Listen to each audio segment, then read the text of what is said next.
कैसे हो मेरे दोस्तों। इस बार मैं आया हूँ ज़ॉम्बी स्लेशर का पार्ट 2 लेकर। तो पार्ट 2 के शुरू करने से पहले ही मैं बता दूं, जिन लोगों ने पार्ट 1 को नहीं देखा है जाकर सबसे पहले पार्ट 1 को देख लो, वरना तुम लोगों को कुछ समझ में ही नहीं आने वाला कि मांगा में आखिर हो क्या रिया है। और इसी वजह से मैं पार्ट 1 का रिकेप भी नहीं देने वाला हूँ, वरना तुम लोग पार्ट 1 को जाकर देखोगे ही नहीं। तो पार्ट 1 का लिंक मैंने डिस्क्रिप्शन में दे दिया है, तो जल्दी से जाकर देख लो। तो पार्ट 2 की शुरू होते ही हम देखते हैं कि सेफ्टी वॉल की दूसरी तरफ हर जगह पर बस ज़ॉम्बीज़ की ही लाशें पड़ी हुई हैं। एंड अब हम देखते हैं कि 2 आर्मी ऑफिसर अपनी ड्यूटी कर रहे हैं, जिनमें से एक सो रहा है और एक बाइनोक्यूलर को अपने हाथों में लेकर ड्यूटी कर रहा है। एंड जिसके हाथ में बाइनोक्यूलर है वो अचानक से कुछ देखता है, जिसके बाद वो चिल्लाना शुरू कर देता है, जिस वजह से वो सो रहा ऑफिसर हड़बड़ाकर जल्दी से उड़ जाता है। फिर वो बाइनोक्यूलर वाला बंदा कहता है, देखिए जरा हमारे 12 ओक्लॉक पे एक ज़ॉम्बी है। फिर वो दूसरा बंदा कहता है, बताओ मुझे कितने ज़ॉम्बी हैं। फिर वो बाइनोक्यूलर वाला ऑफिसर बोलता है, एक है। नहीं रुकिए, जरा 2 होंगे। एंड इसके बाद वो दूसरा ऑफिसर उसकी कनपट्टी पे एक रख कर देता है और उससे बोलता है, अबे साले तूने क्या कभी पहले ज़ॉम्बीज़ नहीं देखे जो तू इस तरीके से हंगामा कर रहा है, और साले तूने सिर्फ मुझे 2 ज़ॉम्बीज़ के लिए उठा दिए, बेवकूफ कहीं का। एंड इसके बाद ही वो बाइनोक्यूलर वाले बंदे से बाइनोक्यूलर लेकर खुद देखने लगता है, और जैसे ही वो देखता है उसे लगता है कि 2 ज़ॉम्बीज़ है जिन्होंने खूब लपक कर इंसानों को खाया हुआ है। इसीलिए वो अपने सोल्जर से बोलता है, सुनो अभी के अभी प्लेटून कमांडर को कांटेक्ट करो और उनसे फायरिंग की परमिशन लो जल्दी। एंड उसका सोल्जर फायरिंग की परमिशन लेता है, उससे पहले ही वो ऑफिसर उसे रोक देता है, क्योंकि वो देखता है कि असल में ये लोग कोई ज़ॉम्बीज़ नहीं बल्कि इंसान है, जिनमें से एक लड़की है जो कि डोंट शूट चिल्ला रही है। एंड अब इसके बाद ही सीन शिफ्ट होता है मॉलेट रिसेप्शन रूम पर, जहाँ पर हमारा हीरो अपने सभी बैग्स को पटक कर आराम से बैठा हुआ है। एंड जो लड़की नाम की ज़ॉम्बीज़ मारने गई थी वो भी वहीं बगल में खड़ी हुई है। एंड अब हमारे हीरो के सामने बैठा हुआ शख्स उससे बोलता है, तो तुमने लगभग 8021 ज़ॉम्बीज़ को मार दिया है, जिसका 5 मिलियन पर हेड से प्राइस होता है 40.105 बिलियन वॉन, जो कि इंडियन रुपीस में लगभग होते हैं 245 करोड़ 37,41,000 के कुछ आसपास। और ये मैं चेक करके बता रहा हूँ, और मैं इस चीज पर शॉक्ड क्यों नहीं हो रहा हूँ, जिन लोगों ने पहला पार्ट देखा होगा वो समझ चुके होंगे। एंड उसके बाद ही वो शख्स एक बड़ा सा बैग लेकर आता है, जिसके अंदर वो सारी रकम होती है जो उसने बोली थी। लेकिन ये रकम देखकर हमारा हीरो जरा सा भी शॉक्ड नहीं होता है। लेकिन वो लड़की जो कि सिर्फ नाम के ज़ॉम्बीज़ मारने गई थी, ये देखने के बाद तो उसकी खुशी का कोई ठिकाना ही नहीं रहता है। एंड अब वो शख्स जिसने चोल्सो को ये सभी पैसे दिए हुए हैं, वो चोल्सो के सामने एक शर्त रखता है कि चोल्सो को इस मिशन के बारे में सब कुछ एक सीक्रेट रखना पड़ेगा, कि उसने इस मिशन पे जो कुछ भी किया या जो कुछ भी देखा है उसके बारे में उसे किसी को नहीं बताना है। एंड ये कहने के बाद ही उस शख्स का एक असिस्टेंट चोल्सो के पास कुछ पेपर्स लेकर जाता है, जिसपे वो चोल्सो के थंबप्रिंट्स मांगता है। एंड हम क्लियरली देख सकते हैं कि वो सभी पेपर पूरी तरीके से ब्लैंक हैं, और इसका मतलब तुम समझ रहे हो ना कि जरूर कुछ तो गड़बड़ है। एंड अब हम देखते हैं कि उस बंदे के बगल में बैठा हुआ एक शख्स उसके कान में फुसफुसाने लगता है। वो कहता है कि सर ये तो बहुत सारा पैसा है, क्या हमें सच में ऐसे ही सारा पैसा देना पड़ेगा? फिर वो शख्स उससे धीरे से कहता है, देखो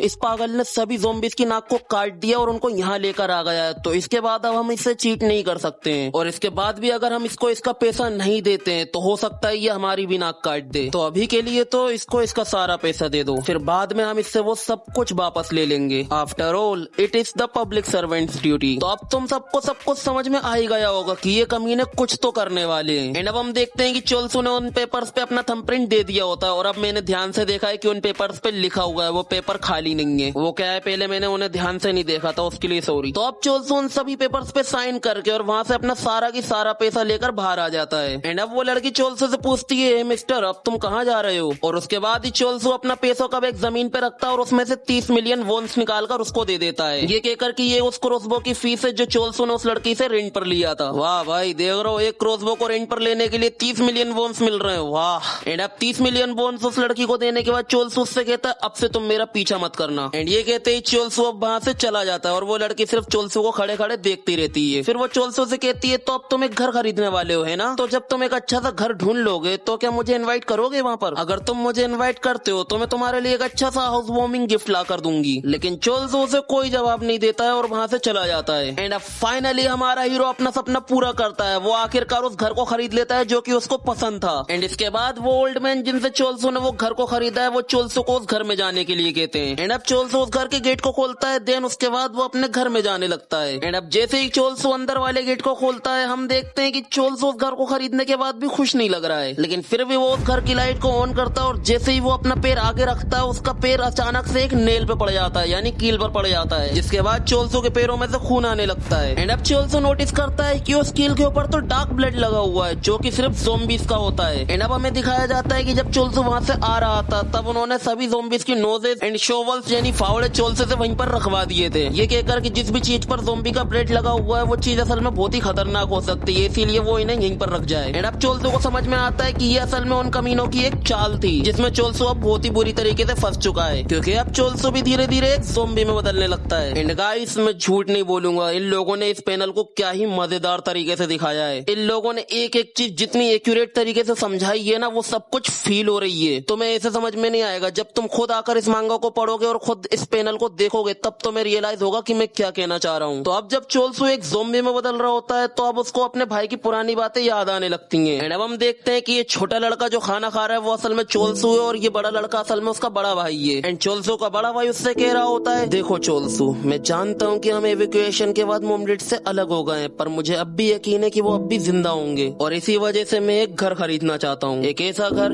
जिसमें एक गार्डन भी हो, फिर हम उसके गेट के सामने अपना नाम भी लिखेंगे, जिससे हमारे मोमडेड हमें ढूंढ पाएंगे। तो ये वजह थी कि चोल्सो ये घर खरीदना चाहता था, और यही वजह थी कि चोल्सो हमें खुश नजर नहीं आ रहा था, क्योंकि ये सपना असल में चोल्सो का नहीं बल्कि चोल्सो के बड़े भाई का था, जिसके लिए चोल्सो ने इतनी मेहनत करी, और इतना सब कुछ करने के बाद भी चोल्सो का बड़ा भाई उसके साथ नहीं है। हमें नहीं पता कि उसके साथ आखिर हुआ क्या है, क्योंकि हमें बताया नहीं गया, हो सकता है कि वो भी ज़ोंबी बन गया हो। तो खैर, अब हम देखते हैं कि वो शख्स चोल्सो के घर के बाहर आ जाता है जिसने चोल्सो को वो पैसे दिए थे। एंड उस शख्स ने चोल्सो के घर के बाहर काफी सारी पुलिस को भी बुला लिया है, और ये सब चोल्सो के घर के बाहर क्यों आए? ऑफ कोर्स इसलिए क्योंकि चोल्सो अब एक ज़ोंबी में बदल चुका है, और ये बात इनको मालूम है, क्योंकि ये सब इन्हीं का किया जा रहा है। एंड अब हम देखते हैं कि वो शख्स चोल्सो के घर के बाहर खड़े होकर अपने माइक्रोफोन में आवाज लगाने लगता है, हेलो, क्या आप मुझे सुन सकते हैं? Addressing the survivor of the 7th nation counter offensive operation, या फिर अब मैं कहूँ इन्फेक्टेड मिस्टर चोल्सो किम। वो शख्स ये सब माइक में कह ही रहा होता है कि तभी उसका असिस्टेंट उससे आकर कहने लगता है, sir I am not sure, क्या हमें उसे और गुस्सा दिलाना चाहिए? क्या हो अगर वो गुस्से में आकर भड़क जाए तो?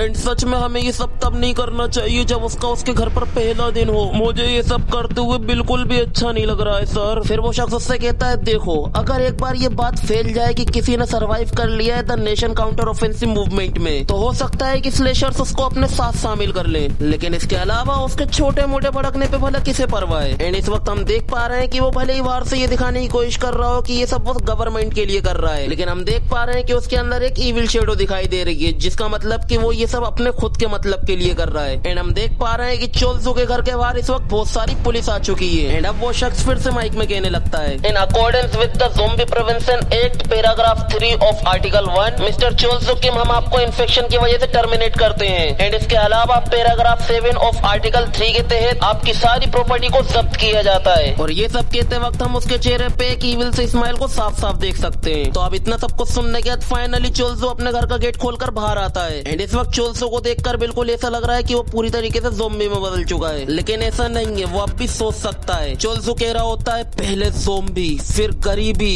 और अब तो यहाँ तक कि गवर्नमेंट भी। आखिर इन सबको मुझसे प्रॉब्लम क्या है? मैं तो बस एक घर खरीदना चाहता था, आखिर इस दुनिया को मुझसे प्रॉब्लम क्या है? एंड जैसे ही चोल्सो ये सब चिल्लाते हुए कहता है, वहाँ पर खड़े सभी पुलिस वाले डर जाते हैं। एंड अब चोल्सो उन पुलिस वालों की तरफ भागना शुरू कर देता है। एंड चोल्सो भागते हुए कह रहा होता है, मैं तो बस एक घर चाहता था ताकि मैं अपने परिवार का इंतजार कर सकूं, आखिर तुम सबकी प्रॉब्लम क्या है? एंड चोल्सो ये सब कहते हुए काफी रो भी रहा होता है। नहीं सीरियसली, जरा इस बात को तुम खुद के ऊपर रख कर देखो। चलो मैं एक एग्जांपल के जरिए तुम्हें समझाता हूँ। मान लो कि तुमने बड़ी मेहनत से 6000 रुपए कमाए हैं, एंड वो 6000 रुपए लेकर तुम बड़े खुशी खुशी अपने घर को जा रहे हो, लेकिन रास्ते में कुछ लोग आते हैं जो कि तुमसे वो 6000 रुपए को छीन लेते हैं। तो जरा तुम सोच कर देखो कि तुम पर क्या बीतेगी। एंड इस वक्त चोल्सो पे वही सब बीत रही है कि उस बेचारे ने अपने भाई का सपना पूरा करने के लिए बड़ी मेहनत से पैसे कमाए, फिर जाकर अपना एक घर खरीदा। एंड कुछ लोग आते हैं जिन्होंने सिर्फ उससे उसका घर नहीं छीना, बल्कि उससे उसकी जिंदगी भी छीन ली, यानी कि उसको भी एक ज़ोंबी में बदल दिया। एंड देखा जाए तो रियलिटी में भी यही सब होता है। तो खैर अब यहीं से सीन शिफ्ट होता है और हमें दिखाई जाती है एक्वा सिटी, जो कि ह्यूंडई के अंदर है, यानी कि बुसान के अंदर। एंड हमें दिखाया जाता है एक घर, जिस घर में एक लड़की नहा रही होती है। ना ना ना ना नहीं, ये सब तो सिर्फ मेरे लिए, तुम जाओ जाकर कुछ और देखो। 2 minutes later. तो अब हम देखते हैं कि उस लड़की की सेक्रेटरी उससे बोल रही होती है, मैम क्लाइंट ने यहाँ पर 5:30 बजे पर बुक किया है। तभी उसकी मैम उससे कहती है, उन्हें बता दो कि मेरे बाहर आने तक थोड़ा इंतजार करे। एंड अब हम देखते हैं कि एक मोटा सा आदमी बाहर उसका इंतजार कर रहा होता है। एंड अब फाइनली वो लड़की बाहर आ ही जाती है। क्या रे भीख मंगिया, क्या देख रहा है?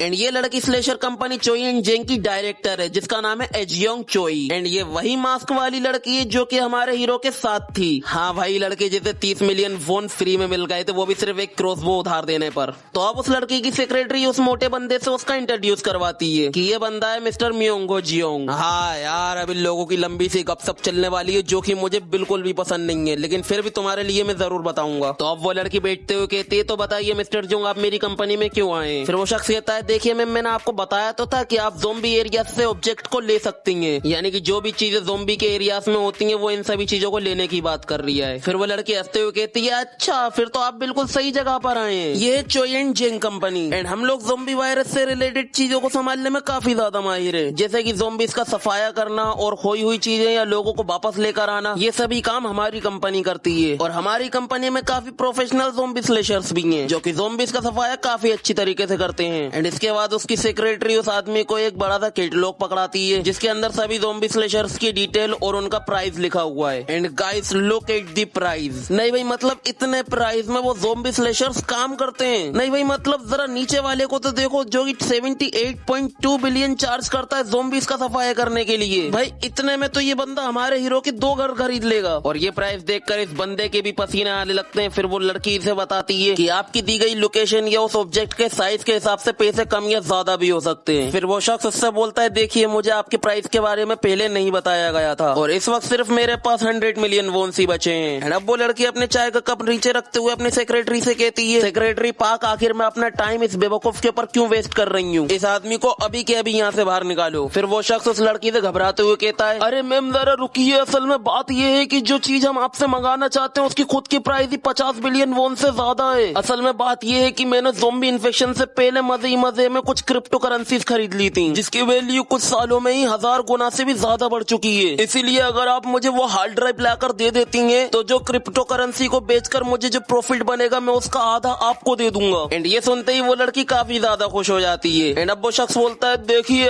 आपके कैटलॉग के स्लेशर्स को ज्यादा ही एक्सपेंसिव होंगे, क्या आपके पास कोई चीप रेट वाला स्लेशर नहीं है जो कम पैसों में काम कर दे? फिर वो लड़की उसे बताती है कि चीपर, अरे हाँ है ना, उसने हाल ही में ही मेरा ध्यान अपनी तरफ खींचा है, मैं उससे आपके लिए कांटेक्ट करने की कोशिश करूंगी। एंड इसके बाद वो शख्स अपना विजिटिंग कार्ड उस लड़की को देते हुए कहता है, प्लीज मेक श्योर कि आप उस आइटम को ढूंढ लें क्योंकि मैं आप पे भरोसा कर रहा हूँ। एंड ये कहने के बाद वो शख्स वहाँ से चला जाता है। एंड अब उसकी सेक्रेटरी उससे बोलती है, मैम मुझे तो ध्यान में नहीं है कि हमारे पास कोई ऐसा भी एंटर है, क्या आपने किसी को द काउंटर ऑफेंसिव ऑपरेशन के टाइम पे हायर किया था क्या मैम? फिर वो लड़की उसे बताती है, वेल मैं अभी तो नहीं कह सकती कि मैंने उसे हायर किया है या नहीं, लेकिन उसे हायर करने के लिए मैं अभी बाहर जा रही हूँ और जब तक मैं कपड़े बदल रही हूँ तुम सेंग सुहा को मेरा बॉडीगार्ड बनने के लिए कॉल कर दो। और उसका कोई आज असाइनमेंट तो नहीं है ना, क्योंकि सब लोग ही जानते हैं कि वो अपने क्लाइंट्स को कैसे पीटता है। एंड इसके बाद उसकी सेक्रेटरी कहती है, यस मैम मैं उसे बुला दूंगी। एंड अब वो लड़की बोलती है, अरे हाँ एक बात और, मुझे हाउस वार्मिंग गिफ्ट के तौर पर कुछ टॉयलेट रोल्स का पैक भी चाहिए। एंड फाइनली इन लोगों की बकवास से डिस्कशन यहाँ पर खत्म होती है। देखो गाइस, पहले तो मैं इन लोगों की इस बकवास से डिस्कशन को कवर नहीं करना चाहता था, लेकिन मैंने तुम लोगों के वजह से करा क्योंकि मैं नहीं चाहता था कि तुमसे कोई भी बात छूट जाए जिस वजह से तुम्हें आगे चलकर परेशानी हो। तो अब चलो हम हमारी कहानी में आगे बढ़ते हैं। तो अब हम देखते हैं कि इस वक्त चोलसू बहुत ही ज्यादा गुस्से में उन पुलिस वालों की तरफ भाग रहा होता है। एंड देन वो एक पुलिस वाले को वहाँ पर गिरा भी देता है, जिसे देखकर वहाँ पर खड़े सभी लोग शॉक्ड हो जाते हैं। एंड वो पुलिस ऑफिसर चोलसू के ऊपर डंडे मारना शुरू कर देता है, लेकिन इस वक्त चोलसू के ऊपर उसके एक भी अटैक का कोई असर नहीं हो रहा होता है। एंड अब चोलसू को याद आता है कि वो तो इन्फेक्टेड है, जिसके बाद वो उस पुलिस वाले को बहुत ही बुरी तरीके से घूरना शुरू कर देता है। एंड देन वो उसकी गर्दन पर जोर से काट लेता है, जिसके बाद उस पुलिस वाले को काफी दर्द हो रहा होता है और ये सब कुछ वहाँ पर खड़ा हर एक पुलिस ऑफिसर देख रहा होता है हैरानी से। एंड अब ज्यादा टाइम वेस्ट न करते हुए वो लोग चोलसू को उस पुलिस वाले से अलग करने लगते हैं। एंड बड़ी मुश्किल से चोलसू उसकी गर्दन को छोड़ देता है। देन वो पुलिस ऑफिसर चोलसू को जल्दी से उससे दूर फेंक देते हैं। एंड अब क्योंकि चोलसू ने उस पुलिस ऑफिसर की गर्दन पे काट लिया था, तो धीरे धीरे करके वो पुलिस ऑफिसर भी ज़ोंबी में बदलने लगता है, जिस वजह से वो अमीर शख्स फिर उन लोगों को उस पुलिस ऑफिसर को शूट करने के लिए कहता है, इससे पहले कि वो किसी और को भी काट कर ज़ोंबी बना ले। एंड थोड़ी देर बाद हम देखते हैं कि चोलसू अब भी जमीन पर पड़ा होता है। एंड वो अमीर शख्स उन पुलिस ऑफिसर को ऑर्डर दे रहा होता है कि जाओ जाकर चोलसू को मार दो, लेकिन वो सभी पुलिस ऑफिसर चोलसू को देखकर घबरा रहे होते हैं, जिस वजह से कोई भी आगे बढ़ने को तैयार ही नहीं होता है। एंड ये देखकर उस अमीर शख्स को काफी गुस्सा आ रहा होता है। फिर वो उन पुलिस वालों से चिल्ला कर कहता है, अबे साले तुम लोग इतने सारे हो तब भी तुम डर क्यों रहे हो, क्या तुम्हें तुम्हारी पेमेंट नहीं चाहिए? एंड अब क्योंकि बात पैसों पे आ चुकी है, तो अब उन पुलिस वालों के पास चोलसू पे अटैक करने के अलावा और कोई रास्ता नहीं बचा होता है। एंड अब पुलिस वाले चोलसू के ऊपर अटैक करते उससे पहले ही चोलसू उठकर खड़ा हो जाता जाता है और वो किस तरीके से खड़ा हुआ है तुम देख ही रहे हो। जैसे कि कोई ज़ॉम्बी मूवी के अंदर ज़ॉम्बी बनने के बाद कोई शख्स खड़ा होता है ना, बिल्कुल वही सीन चल रहा है यहाँ पर अभी। एंड ये सब देखने के बाद उस चश्मिश की यानी कि वो अमीर शख्स की फटकर 4 हो जाती है। और उसकी फटकर 4 क्यों हो रही है मैं तुम्हें अभी समझाता हूँ। देखो, जैसे कि ज़ॉम्बी मूवीज में अगर कोई शख्स ज़ॉम्बी बनता है तो ये एक नॉर्मल सी बात होती है, लेकिन अगर कोई ऐसा शख्स हो जिसका बिल्ड ही डिफरेंट हो, जो कि 8000 ज़ॉम्बीज को मौत के घाट उतार चुका हो, वो भी अकेला, और अगर ऐसा शख्स ज़ॉम्बी में बदल जाता है तो क्या होता है वो तुम जानते ही हो और अब देखने भी वाले हो। एंड अब चोल्सो जैसे ही उठता है वो सीधा उस चश्मिश की तरफ देखता है। And guys look at this panel. नहीं भाई, लिटरली क्या ही बनाया है। इसे देखकर तो अटैक ऑन टाइटन के इरेन की याद आ गई है। देखो ना जरा भाई, उसी की तरह लग रहा है ये। एंड जब इरेन टाइटन में बदला था तब क्या हुआ था वो तुम सबको पता ही है। एंड अब जब ये शख्स ज़ॉम्बी में बदला है तो क्या होने वाला है वो तुम्हें अभी पता चल जाएगा। वो सभी पुलिस वाले चोल्सो के ऊपर अटैक करते हैं। चोल्सो चिल्लाना शुरू कर देता है। And just with in a few minutes वहाँ पर मौजूद हर एक पुलिस ऑफिसर चोल्सो के हाथों मारा जाता है। एंड तुम पैनल में साफ साफ देख पा रहे होगे कि कुछ लोग मर चुके हैं और कुछ लोग ज़ॉम्बीज में बदल चुके हैं। एंड उस चश्मिश की इस वक्त फटकर 4 नहीं बल्कि 1000 हो चुकी है। एंड उस चश्मिश का असिस्टेंट वो भी बेचारा घसीटता हुआ आकर उससे मदद मांग रहा होता है, लेकिन उस बेचारे को भी इस वक्त एक ज़ॉम्बी खा रहा होता है। और मैं उसे बेचारा इसलिए कह रहा हूँ क्योंकि इकलौता वही शख्स था जो मुझे ऐसा लगा था कि बंदा ठीक ठाक है, मतलब वो शख्स मुझे बुरा नहीं लगा था। एंड अब उस चश्मिश का असिस्टेंट रोते हुए खून की उल्टी करना शुरू कर देता है। एंड अब वो चश्मिश सोच रहा होता है कि भाई आखिर इतना सब कुछ कैसे हो गया, वो तो सिर्फ एक ही बंदा था। एंड वो चश्मिश ये सब सोच ही रहा होता है कि तभी उसकी कार के ऊपर एक शख्स आकर खड़ा हो जाता है। एंड उस शख्स को देखकर ये चश्मिश उससे पूछता है कि भाई तू आखिर है कौन। एंड इसके बाद वो बंदा अपना बैग खोलते हुए उसे बताता है कि वो चोई एंड जिंग कंपनी की क्लास बी का एक स्लेशर है जिसका नाम है सेंगुहा, और इसका स्लेशर नेम है द लोन मोवर। और ये बंदा अब तक टोटल 77,000 ज़ॉम्बीज को मौत के घाट उतार चुका है। नहीं भाई, मतलब समझ जाओ कि ये बंदा कितना खतरनाक है। और हाँ, ये वही बंदा है जिसको चोई ने हायर किया है, वही चोई जो कि हमारे हीरो के फोकट के 30 मिलियन वोन लेकर गई है और जिसके वजह से मुझे इतनी लंबी डिस्कशन कवर करना पड़ गई। तो अब इस चश्मिश को लग रहा होता है कि इस बंदे को जरूर मिनिस्ट्री ने यहाँ पर पहुंचाया होगा। देन वो उससे कहता है कि देखो, फर्क नहीं पड़ता कि तुम्हें यहाँ पर किसने भेजा है, मेरा नाम मुंसिक किम है और मैं मोलिट की टीम 3 का लीडर हूँ, तो इसीलिए तुम मेरी मदद करो। देन अब वो बंदा अपनी मेम से कहता है मेम मुझे इसका क्या करना चाहिए। एंड अब हम उसकी मेम को देखते हैं जो कि असल में चोई ही है। एंड चोई अब उस आदमी को देखकर बोलती है मुझे नहीं पता था कि ज़ॉम्बीज भी बातें करते हैं। एंड ये सुनने के बाद वो चश्मे उसको समझाने लगता है कि भाई मैं ज़ॉम्बी नहीं हूँ, इंसान ही हूँ। लेकिन सेंगसू उसकी एक भी बात नहीं सुनता और सीधा उसकी गर्दन काट देता है। सेटिस्फेक्शन इसे कहते हैं। तुम दूसरों के लिए गड्ढा खोदोगे तो तुम खुद ही उस गड्ढे में गिरोगे। देन इसके बाद सभी ज़ॉम्बीज सेंगू के कटर की आवाज सुनकर सेंगू की तरफ अट्रैक्ट होने लगते हैं। और सॉरी, मैं इसे बार बार सेंगू बोल रहा हूँ, असल में इसका नाम सेंगसू है। तो सभी ज़ॉम्बीज सेंगसू की तरफ अट्रैक्ट होने लगते हैं, लेकिन सेंगसू को इससे घंटा कोई फर्क नहीं पड़ता है, बल्कि वो तो अपना कटर निकालकर कुछ ही देर में वहाँ के हर एक ज़ॉम्बी को मौत के घाट उतार देता है। एंड या तुम देख ही पा रहे होगे कि वो किस तरीके से मौत के घाट उतार रहा है। किसी के हाथ पैर अटक कर दिए तो किसी को 2 हिस्सों में बांट दिया। एंड कुछ ही देर में सेंगसू वहाँ के हर एक ज़ॉम्बी को मौत के घाट उतार देता है। एंड देन वो इसके बाद चोल्सो के पास जाता है और अपना कटर चोल्सो के पेट पे रख देता है। एंड ही सेड इसकी आंखें धुंधली हो रही हैं, मुझे लगता है ये ऑलमोस्ट ज़ॉम्बी बन ही गया है, तो क्या मैं इसे भी काट दूं। लेकिन चोई उसे रुकने के लिए कहती है। एंड शी सेड इसने ज़ॉम्बी वायरस को किसी तरीके से डीले कर दिया है, ये जरूर इसकी विल पावर की वजह से हुआ, यानी कि इसकी विल पावर काफी इनक्रेडिबल है और इसीलिए एक बार बस मैं इसके अंदर के स्लेशर को बाहर निकाल दूं, फिर मैं उसे काफी अच्छे दाम में बेचूंगी। मतलब कि देख रहे हो, एशान फरामोश करें की साली कुतिया, इसे कहते हैं कि इंसान का लालच उससे कुछ भी करवा सकता है। एंड फिर चोई कहती है ये सिर्फ मेरा है और अगर तूने इसके ऊपर उंगली भी उठाई तो मैं तेरी सैलरी काट लूंगी। फिर वो कहता है चल ठीक है, जो करना है कर। एंड अब चोई चोल्सो से पूछती है ओए क्या तू मुझे सुन सकता है। एंड अब चोल्सो अपनी धीरे धीरे आंखें खोलने लगता है। एंड चोई उससे कह रही होती है ओए क्या तू सर्वाइव करना चाहता है, और तभी चोल्सो वहाँ पर खून की उल्टी कर देता है। एंड अब चोई फिर से उससे पूछती है भाई अगर तुझे सर्वाइव करना है तो मुझे जवाब दे। एंड अब चोल्सो से क्या कहा सर्वाइव, क्या तुझे दिखाई नहीं दे रही है कि मैं भी एक ज़ॉम्बी बन चुका हूँ। फिर चोई उसे बताती है जो लोग ज़ॉम्बी रिलेटेड सर्विस में प्रोफेशनल होते हैं उन्हें स्लेशर कहा जाता है और ये तुम पर भी अप्लाई होता है। और ये लंबा आदमी और मैं, हम दोनों पहले इंसान थे जिन्होंने कैंपेन में सर्वाइव किया था। ये एक करियर है जो सिर्फ उन्हीं लोगों के लिए अवेलेबल है जिन्होंने नेशनल काउंटर ऑफेंसिव ऑपरेशन के अंदर सर्वाइव किया है और जिन्होंने खास तौर पर ज़ॉम्बीज को मारने की स्किल्स अपने अंदर जगा ली हो। बेसिकली ये बता रही है कि ये एक तरह की जॉब है जिसमें कि तुम कंपनी, मिलिट्री या पॉलिटिशियंस के लिए काम करके पैसे कमा सकते हो। सीधे सिंपल वे में समझाऊं तो बेसिकली ये लोग उस बारे में बात कर रहे हैं कि जो लोग नेशनल काउंटर ऑफेंसिव ऑपरेशन के अंदर सर्वाइव कर लेते हैं, यानी उस ऑपरेशन में जिसमें चोल्सो को भेजा गया था। एंड फिर चोल्सो ने वहाँ पर पूरे 8000 ज़ॉम्बीज को मौत के घाट उतारा था। तो ऐसे लोगों को ये लोग ढूंढ ढूंढ कर अपनी स्लेशर टीम में भर्ती कर लेते हैं। तो अब चोल्सो उससे कहता है क्या तुमने सुना नहीं मैंने क्या कहा, मैं भी तो एक ज़ॉम्बी ज़ॉम्बी में बदल रहा हूँ। और फिर चोई उससे कहती है मुझे बस इतना सुनना है कि तू सरवाइव करना चाहता और फिर मैं तुझे ये क्योर दे दूंगी, मतलब कि ये ज़ॉम्बी इन्फेक्शन को खत्म करने वाला एक एंटीडोट है। तो चोई अब चोल्सू से एक शर्त रखती है, तो अगर तुझे ये एंटीडोट चाहिए तो बदले में तुझे मेरे लिए स्लेशर बन के काम करना पड़ेगा। एंड अब चोल्सू उससे कहता है तो क्या इसका मतलब ये है कि मैं एक हेल जैसी जिंदगी भी जीऊं और एक कुत्ते की तरह भी काम करूं? तो फिर ठीक है, मुझे मंजूर है। व्हाट द हेक, मुझे लगा था कि ये बोलेगा भाई तेरा ज़ॉम्बी एंटीडोट तू अपने पास ही रख, लेकिन लोंडा तो 2 मिनट में पलट गया। इसे कहते हैं मौत से वाली जिंदगी। तो अब सेंगसू चोई के हाथ से वो इंजेक्शन छीन लेता है एंड से ला यार तू कहाँ इतना टाइम लगा रही है, बस इंजेक्शन लेकर उसकी गर्दन पे ही तो लगाना है, ये देख। एंड लोंडा विदाउट वेस्टिंग एनी टाइम वो इंजेक्शन चोल्सू की गर्दन पे लगा देता है। एंड जैसे ही चोल्सू को वो इंजेक्शन लगता है चोल्सू बेहोश होकर वहीं पर जमीन पे गिर जाता है। एंड चोल्सू के बेहोश होते ही चोई उसके थंबप्रिंट को किसी पेपर पे लेने लगती है, जिसे देखकर सेंगसू कहता है अरे यार ये तो कितना बुरा है, तू तो उसके बेहोश होने के बाद उसके थंबप्रिंट को ले रही है। फिर चोई उससे कहती है ओए तुझे पता है मैं उसका थंबप्रिंट क्यों ले रही हूँ? क्योंकि जो एंटीडोट हमने उसे दिया उसकी कीमत 500 बिलियन वॉन से। Bro what the heck 500 billion won, जिसका प्राइस इंडियन रुपीस में हो रहा है